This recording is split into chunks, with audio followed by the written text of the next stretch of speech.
Penjabat Bupati Buru bantah lakukan pemangkasan anggaran pilkada.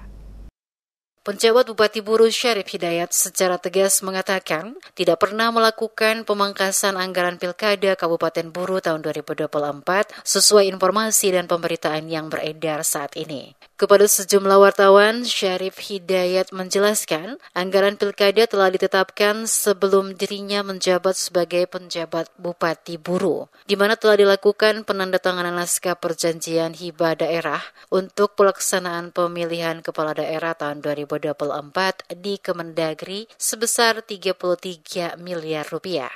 Sementara penetapan anggaran pilkada 2024 oleh DPRD Kabupaten Buru sebesar 22 miliar rupiah sesuai kemampuan keuangan daerah, sehingga terjadi selisih 11 miliar rupiah dan penetapan itu telah dilakukan oleh penjabat bupati sebelumnya, bukan pada saat dirinya diangkat sebagai penjabat Bupati Buru. Untuk itu, jika ada anggapan bahwa ada pemangkasan anggaran yang dilakukan dirinya selaku penjabat Bupati Buru adalah sesuatu yang tidak benar dan terkesan mengada-ngada, karena dirinya tidak pernah melakukan pemangkasan anggaran pilkada.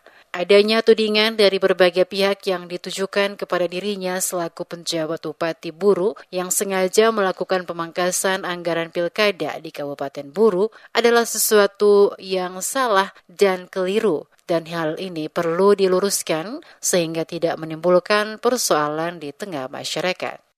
Ini harus dijelaskan ya, 22 itu ditetapkan oleh DPR.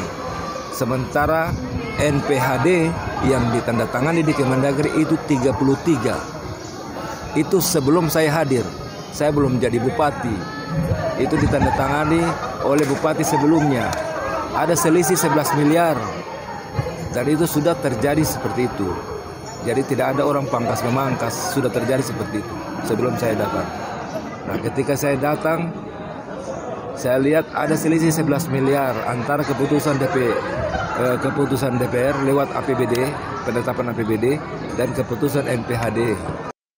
Seperti diketahui sebelumnya, ada suara yang disampaikan oleh Aliansi Tarik Mandat yang menuding Bupati Buru Syarif Hidayat telah melakukan pemangkasan anggaran pilkada Kabupaten Buru tahun 2024 kurang lebih 7 miliar rupiah.